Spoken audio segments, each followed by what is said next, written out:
एक बुढ़िया अपनी पुत्र वधू के साथ घनी लड़ा करती, निरीकली आ रही थी और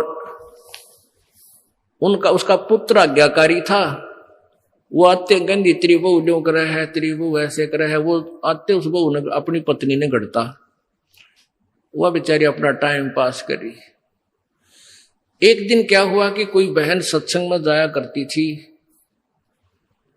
और उस बुढ़िया तो बोली, अपनी सहेली तो यानी बुढ़िया वह थी, बुजुर्ग वो थी, कि चल सत्संग में चलेंगे, थोड़ा सारे दिन बहू के लड़े जा है, तेरा भी मन और सा हो जाएगा। तो वह भी चली गई, उन्होंने ज्ञान सुन लिया, अच्छी आत्मा थी, सत्संग का असर हो जाता है।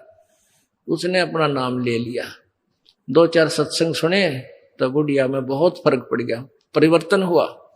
एक दिन वो पुत्र वधू उसकी दूध काट के भैंस का 5-6 किलो दूध और ऐसे ऊपर कड़ियों में एक कड़ा लटे और ऐसे ऊपर कड़ियों में एक कड़ा, उसमें बाल्टी टांग दिया करते बिल्ली कुत्ते से बचाव के लिए दूध की।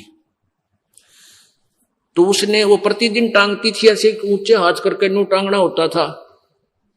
तो वह दूध काट के ले आई पुत्र वधू और उधर से वो उसका ध्यान दूसरी साइड हो गया और वो न्यू करके एक बार तो न्यू कर लिया, अभ्यास सा था उसका बड़ा, न्यू करके न्यू किया, वो उल्टी साइड तो लग गया और वो टंग्या को नहीं, उसने सोचा टंग्या छोड़ दिया, वो छोड़ते बाल्टी नीचे गिर गई, सारे फर्श पे दूध फैल गया। अब वह पुत्र वधू उस एटम बम का नहीं देखा बुढ़िया की तरफ, आज्ञा बेरानी के सुनावेगी। तो अब बुढ़िया बोली, बेटी कोई बात ना, आज ये हमारे बाग में ना था, इसने ठा ले, इसको ऊपर से साफ करके और भैंस के चारे में डाल दे, कोई बात ना, ये तो अपने बाग में ना था बेटी। अब पुत्र वधू सुन होगी कि आज इस तोब में तो गोले ना निकले, यद बहुत मीठी बाणी बोली, ये कौन सा स्टेशन पकड़गी बुढ़ी आज यार। तो उसने आके अपनी सास के चरणों में शीश रख दिया और कहने लगी, माता जी मेरे से भूल से होगी, मैंने जान के नहीं। अब बेटी मन मुझे पता है, ये तो होना था, दूध तो जाए लिया, ये लड़ाई शेष थी, ना दूध आवे बेटी, चाहे मैं लड़ लूं चाहे ना लड़ लूं। बुढ़िया ने उस पुत्र वधू ने सोचा, या तो बोला था ठीक से, कदे वैसे कह रही हो, पहले तो उसने न सोचा था कहीं या वैसे ही कह रही है छो में,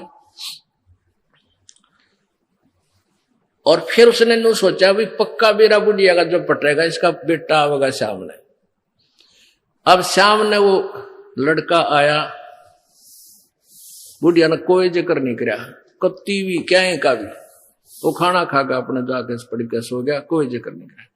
तो बहू का भी असर हो गया, उस बेटी का भी, अपनी माँ के खूब सेवा करे हैं, खूब लत्ते धोवे, यानी पहले तो वो अकड़ी रही थी दोनों, दो बुढ़िया सुनावे, बहू ना बोला तो वो काली जरूर मानना थी, पोऊंगी तेरे पूड़े। तो ऐसे जो आधा दुखता हम आप पैदा कर ले, कोई भी हानि होनी से वह होगी, वह तो होने तरह ही वापस ना कोई करके राजी वैसे हो जाती है। तो फिर उस बात ने बतंगड़ बना लेंगे, यू काल बनवाता है। अभी 1-2 महीने पहले एक माई आई, वह कहने लगी, जी मारी टूम लिकड़ गई, यानी गहने आभूषण रखे थे एक डब्बे में बंद और ताला लाग रहा, टूम ना पाई। मैं बोला, बहन बात सुन ले,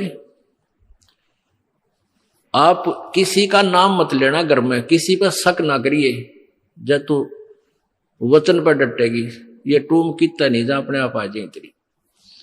ने बोली, जी आपकी आज्ञा का पालन करूंगा। बेटी ये तो खाम का, मैंने इस दृष्टिकोण से कहा था इस दास ने कि वो जात ली, वो तो जो चोरी होनी थी होली, अब यो एक दूसरे पर शक करके दुश्मन और बन जाएंगी, एक कड़ा और काल शुरू करवा देगा।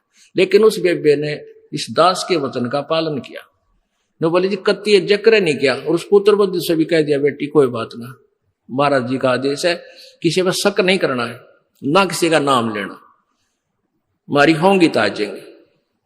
अब 2 महीने पहले 3 महीने पहले की बात थी। अब चौथा दिन 5वां दिन, उस दिन आई वह पुत्र वधू और वह पत्नी, वह बहन। न्यो बोले जी वह न्यो की न्यो पागी टूम 2 तालियां के भीतर और इस बउआ का हाथ लगी या भाजी आई कि मां देख टूम न्यो की न्यो दरी इसमें और वो डब्बा न्यो का न्यो उन तालियां के भीतर है। कल बतावे रो चौथा 5वां दिन आकर। तो पुण्यात्माओं इस युग काल चाव है कि इनके रोज जूत बाजे किसी भी कारण से, पिता पुत्र की, भाई बहन की, और आपस में पति पत्नी की, सास बहू की, इन्होंने तो फिर आपस में फिर समाज की। इसने ये चाहता है कि भक्ति तो दूर हो जाए, भगवान का नहीं सोचे, नहीं अपने ही खड्डे में आप पड़े रहे। और परमात्मा चाहता है ये बच्चे आपसी राग द्वेष छोड़कर मेरी तरफ ज्यादा ध्यान दे, तब कल्याण होगा।